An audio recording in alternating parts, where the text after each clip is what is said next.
Greetings, YouTubers, again. Okay, well, Kihari Plasma here, and I am going to do, I think, my first actual set review. This time of Preston Stormer. So, I'm not going to review this, just sticking it back here, for the sake of sticking it back here. Alright, this guy, the biggest complaint I have to make is this weapon here. But I'll get to that later. Or will I? Overall, I'd like to say overall, the set is actually very good looking. It looks good. It's just got a nice color scheme. An excellent helmet. I love this helmet. And, well, all these new molds just work together very well. I like it. So, what to begin with? Of course, the weapon. This is the worst part of Preston Stormer.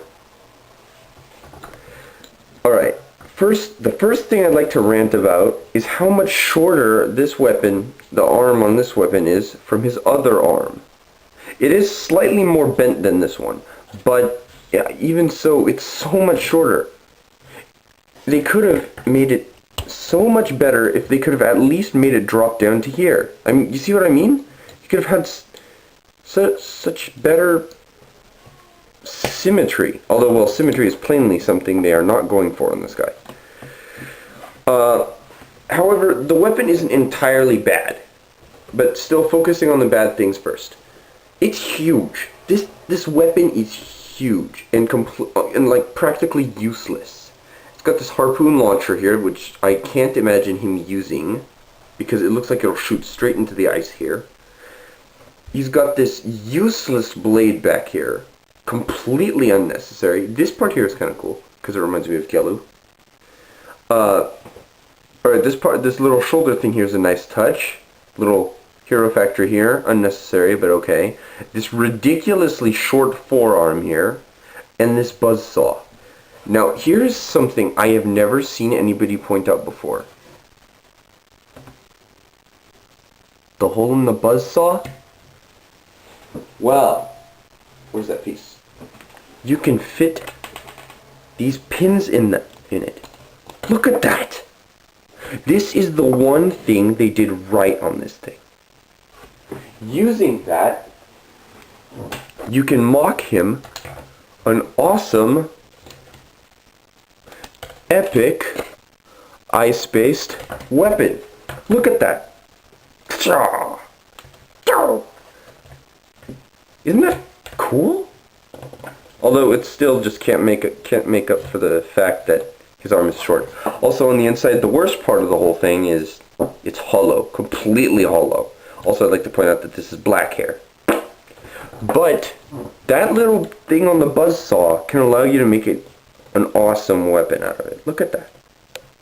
Never seen anybody point that out before. The other arm is thin, very thin. I don't like it. It's, okay, the degree it's bent at is a lot better than the Agori and Avmatoran limbs, but it's thin. I mean, he's got this bulky and short right arm, and this lanky and long left arm. The color scheme is nice, but yeah, so yeah. Next thing to rant about is the armor. Okay, well, first thing, the armor is asymmetrical, which is to be expected of an ice set. But the thing that mainly ticks me off is there's only one little axle rod that connects this whole thing, so it wobbles. What the heck? It wobbles. See that?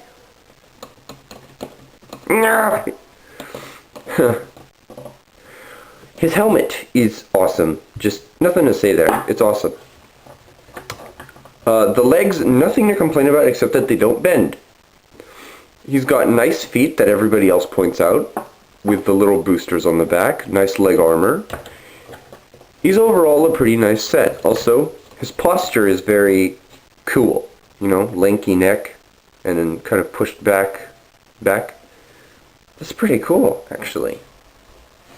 So actually, he isn't a half bad set.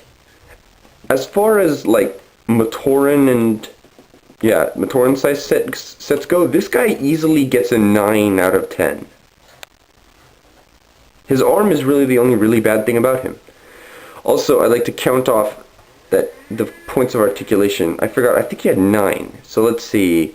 He's got wrist and feet, that's already 3. His legs and arms, that's 4 more, making it 7. Head, 8. And armor, 9. So 9 points of articulation. Only 9, counting his armor. That's pretty lame. He has the same amount of articulation as the Avtorans. Although I dare say he looks a lot better. So, yeah. I'd just like to say that I don't hate Hero Factory, actually. I don't hate it. It provides more pieces for mocking. And, well, sure, Bionicle is no longer backed by Lego. But hey, we saw plenty of pieces to mock with, and that's all I care about. So, yeah, people don't hate Hero Factory. It's not as bad as a lot of people say it is. I'm planning on getting Von Nebula later on, so I may be doing a review of him. I'm mostly getting him for the mocking pieces. I might also get Duncan Bulk, because I like his pieces. Like, all that silver. I like silver. Also, quick little Hero Factory mock. Bulked up Preston Stormer. Check out that arm. With a shield. Yeah. Now, he's a little bit more proportional. Although his arm is still ridiculously long compared to the other. And also some bulk on his back. That also balances out the color scheme. So, and including the huge weapon. That can also be flipped around, put on the other way around. But I like it better like this because it looks more practical. Bulked up Preston Stormer. So this has been a double review by Kihuri Plasma. And that's pretty much all I have to say on this guy. Ciao!